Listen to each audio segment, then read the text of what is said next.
Assalamualaikum warahmatullahi wabarakatuh. Baiklah, pada kesempatan ini saya akan mencoba menjelaskan mengenai sebaran fisiologis dan psikologis masa klimakterium.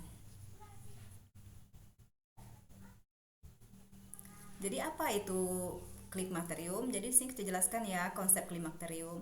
Jadi klimakterium adalah fase peralihan antara pramenopause dan pasca menopause. Kemudian klimakterium adalah masa yang bermula dari akhir masa reproduksi sampai awal masa senium dan terjadi pada wanita berumur 40 sampai 65 tahun. Next.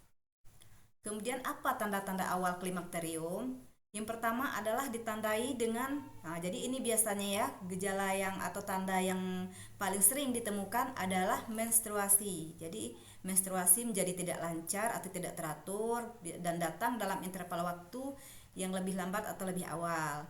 Kemudian haidnya yang keluar banyak sekali, malah sedikit sekali atau ada yang terhenti misalnya 2 bulan terhenti datang lagi. Nah itu sudah masuk dalam fase klimakterium. Kemudian muncul gangguan vasotoris berupa penyempitan atau pelebaran pembuluh darah ya. Kemudian merasa pusing tanpa sebab gitu ya. Kemudian sakit kepala terus menerus.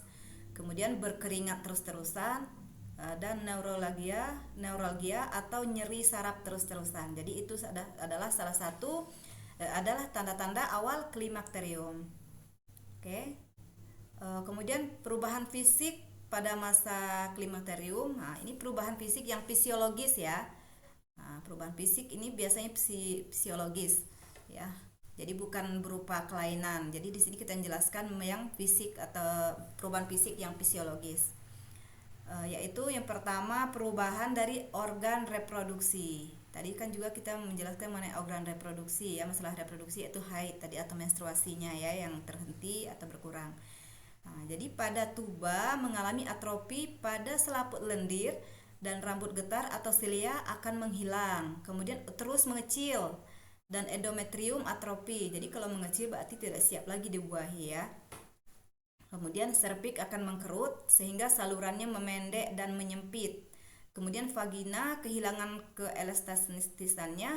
Kemudian dinding vagina menipis, kelembabannya pun berkurang sehingga mengalami kekeringan yang memudahkan perlukaan pada vagina pada saat berhubungan seksual. Kemudian vulva akan kehilangan jaringan lemak dan mengakibatkan pengurangan lipatan labia dan berkurangnya tonjolan. Kemudian jaringan dasar panggul juga mengalami atrofi. Nah, yang biasanya panggulnya ini bahenol ya. Nah, jadi karena mengalami jaringan dasar panggul mengalami atrofi, jadi agak mendatar ya panggulnya. Kemudian perineum dan anus menjadi atrofi karena lemak di sekitarnya menghilang yang terkadang bisa menyebabkan inkontinensia sphincter ani. Kemudian dinding blas juga mengalami atrofi, kendali otot hilang yang menimbulkan keluhan sering buang air kecil, susah buang air kecil dan tidak bisa menahan buang air kecil. Jadi kadang kapan terasa mau BAK susah menahannya ya. Jadi pengen waktu itulah BAK. Jadi nggak bisa menahan BAK. Kemudian pada payudara menjadi datar dan kendur karena atrofi jaringan ikat. Nah, kemudian puting susu menjadi kecil dan kurang erektil, bahkan pigmentasinya juga berkurang. Jadi pada saat kita masih subur kan biasanya pengaruh dari hormon tadi pigmentasi pada puting susu kan lebih ini ya gelap ya, warna gelap lebih hitam. Nah, pada saat ini berkurang ya warnanya. Oke, next. Kemudian perubahan apa yang terjadi pada organ pencernaan? Nah, jadi akibat dari penurunan dari hormon estrogen tadi mempengaruhi kerja usus halus dan besar yang menjadi lambat dan reabsorpsi dari makanan berkurang sehingga menyebabkan konstipasi atau susah buang air besar. Ya, jadi pada sini kita harus banyak makan sayur, buah ya atau makanan-makanan lain atau minuman yang berserat sehingga bisa terhindar dari konstipasi ini. Kemudian perubahan dari organ muskuloskeletal atau kulit. Nah, jadi atau tulang. Di sini tulang mengalami dekalsifikasi atau pengapuran. Ya. Nah, jadi di sini artinya kalsium menurun Jadi tulang kita keropos dan mudah menjadi patah atau yang biasa disebut dengan osteoporosis. Kemudian peran estrogen di sini apa? Jadi peran estrogen di sini adalah memiliki efek antiresorpsi pada tulang sehingga menekan aktivitas osteoklas. Oke, next. Nah, jadi pada perubahan yang fisiologis selanjutnya adalah organ kardiovaskular. Jadi pada organ jantung, jadi penurunan kerja jantung dan pembuluh darah ini juga berubah ya. Jadi penurunan fungsi kerja pembuluh darah. Nah, jadi ini permulaan dari terjadinya penyakit hipertensi dan koroner. Nah, makanya penyakit hipertensi itu biasanya terjadi pada lanjut usia ya. Jadi pada usia jantung koroner juga kayak gitu. Jarang kan kita dengar kan yang hipertensi ini orang yang muda, biasa jadi pada usia tua lah ya.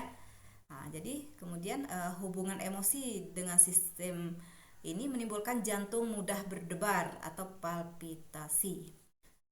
Kemudian pada jaringan kulit juga terjadi penyusutan generalista kolagen dari lapisan dermis kulit. Kemudian mempengaruhi penurunan asam. Kemudian yang diperlukan untuk pengaturan lemak di bawah kulit. Oke, next. Nah, lalu apa perubahan psikologis pada masa klimakterium? Jadi perubahan psikologis pada masa klimakterium ini adalah mudah tersinggung. Nah, jadi mudah tersinggung ya, mudah meraju ya pada perubahan psikologis ini. Jadi ada masalah sedikit langsung ya tersinggung. Jadi tidak seperti yang biasanya. Kemudian depresi. Nah, jadi ada gangguan psikologisnya depresi, kemudian merasa cemas ya dengan keadaannya. Kemudian ada nanti masalah sedikit mudah cemas ya enggak? Biasanya orang tua kan kayak gitu.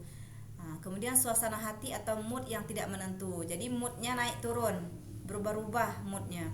Kemudian sering lupa, kemudian susah berkonsentrasi. Jadi susah berkonsentrasi. Misalnya ada sesuatu yang dilakukan ya. Jadi susah untuk berkonsentrasi dengan keadaan tersebut. Kemudian menurunnya libido.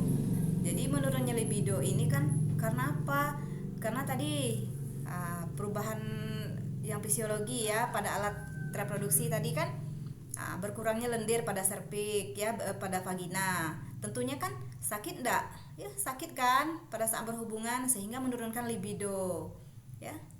Nah, jadi ini biasanya untuk mengatasinya dengan membeli gel atau pelumas yang dijual bebas di toko obat. Nah, itu bisa untuk mengatasi masalah nyeri pada saat berhubungan setelah masa klimakterium ini. Oke, next. Jadi komplikasi apa yang biasa terjadi pada masa klimakterium? Nah, yang pertama ini tadi, osteoporosis tadi. Nah, jadi penyebabnya penurunan kadar estrogen menghambat proses osteoblast dan dapat meningkatkan fungsi osteoklas, merusak sehingga tulang menjadi osteoporosis. Jadi di sini kalau kita ada ya seorang ibu atau usila datang ke kita dengan mengeluh masalah tulang ini, jadi kita kasih kalsium atau kita anjurkan membeli susu tinggi kalsium ya, atau mengkonsumsi makanan yang tinggi kalsium. Kemudian penyakit jantung koroner. Nah, ini sering terjadi pada orang tua, hipertensi. Penyakit jantung koroner juga sering terjadi. Karena apa? Ya karena perubahan tadi ya, perubahan dari sistem kardiovaskulernya tadi. Kemudian demensia. Ini komplikasi yang salah satunya bisa terjadi pada masa klimakterium, yaitu kemampuan berpikir dan ingatannya menurun karena pengaruh dari hormon estrogen. Karena hormon estrogen ini dapat mempengaruhi kerja dari sel degenerasi, sel-sel saraf dan sel-sel otak ya.